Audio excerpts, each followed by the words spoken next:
Bonjour Jonas, bonjour les auditrices, bonjour les auditeurs. En ce dimanche 11 septembre, je vais parler d'une polémique à propos d'un avion, mais je te rassure tout de suite, je ne vais que parler de l'avion avec lequel les joueurs du Paris Saint-Germain se sont rendus à Nantes ce week-end. Puisque quand un journaliste a demandé à l'entraîneur Christophe Galtier pourquoi son équipe ne prenait pas le train pour ce genre de trajet court, l'intéressé a répondu cela. Pour être très honnête avec vous, ce matin, on a parlé avec la société qui organise nos déplacements. On est en train de voir si on ne peut pas se déplacer en char à voile. Vanne qui a immédiatement suscité la polémique sur internet, c'est intéressant parce que pour les joueurs et les staffs du PSG, sauver la planète c'est comme gagner une Ligue des Champions, ils savent pas trop comment s'y prendre car il est vrai que rationnellement faire un Paris-Nantes en avion c'est à peu près aussi con que faire un Genève-Bangkok en paddle hein. Après je ne veux pas non plus défendre Christophe Galtier mais j'admets que s'ils faisaient tout leur trajet avec la SNCF, la plupart des matchs ils arriveraient à la 63e minute et ce serait pas non plus hyper pratique. Suite à cette affaire, j'ai décidé de moi-même montrer le bon exemple pour les joueurs du PSG. Bravo. Et je suis venu ce matin depuis mon appartement à Genève jusqu'à Lausanne sans prendre mon jet privé. Et ça, c'est plutôt cool. Même si j'avoue que ça aurait été plus pratique. Hein. En jet, Genève-Lausanne, c'est tellement rapide que j'aurais pu aller prendre un café chez moi pendant ton intro, Jonas. Bon, après, je rassure les auditeuristes. Ne pensez pas que je suis si riche. Je n'ai évidemment pas l'argent pour posséder un appartement à Genève. Moi, je pense qu'il faut effectivement...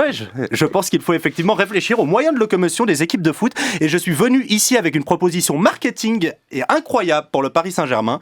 Il faut que les joueurs de l'équipe viennent au match en parapente. Ce serait hyper cool. T'imagines les 11 autres joueurs qui rentrent comme des losers et là au loin on voit les 11 joueurs du Paris Saint-Germain arriver en parapente. Ce serait hyper classe quoi. Un vent un peu trop fort, un vent un peu trop fort. Il y a Messi qui s'envole. Hein, tu vois, ça, t'as compris? C'est marrant parce qu'il est petit.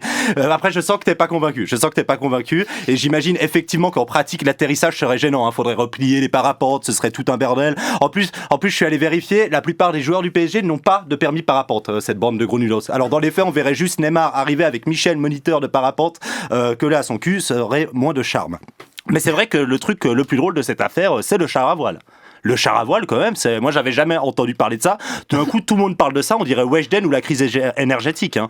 Bon, après j'ai regardé, le char à voile, le concept c'est un char sur lequel on a mis un voile. C'est sûr que le mec qui a inventé ça, il était bourré. Hein. Il s'est dit, j'ai inventé un moyen de locomotion qui assemble le bateau et le caddie. Le char à voile, j'ai jamais pratiqué. Mais de loin, comme ça a pas l'air d'être une activité pertinente. Hein. Petite méthode que j'ai trouvée d'ailleurs pour savoir si une activité est pertinente ou non. Si on peut inventer cette activité ivre-mort, ce n'est pas une activité pertinente. Par conséquent, le char à voile, le lancer de poids et Fort Boyard ne sont pas des activités pertinentes. Bref, revenons à notre sujet. On vit quand même dans un monde où certains hésitent à prendre la voiture plutôt que le bus, pendant que d'autres sont sûrs de prendre le jet plutôt que le train. Je te jure, il y a des gens qui, dans leur vie, ils prennent tellement l'avion que quand ils prennent le train, ils mettent leur shampoing dans un petit sac plastique et s'étonnent de pourquoi il n'y a pas de gilet de sauvetage. Définitivement, l'écologie, c'est comme le Paris Saint-Germain. Ça fait des années qu'on en parle et qu'on fait des grosses annonces, mais on ne voit pas forcément les choses avancer sur le terrain. Bon, moi, je vais vous laisser rentrer à Genève. Il y a un petit vent direction nord-ouest et je ne veux pas louper mon créneau de char à voile. C'est technique. Merci Thibaut Agoston.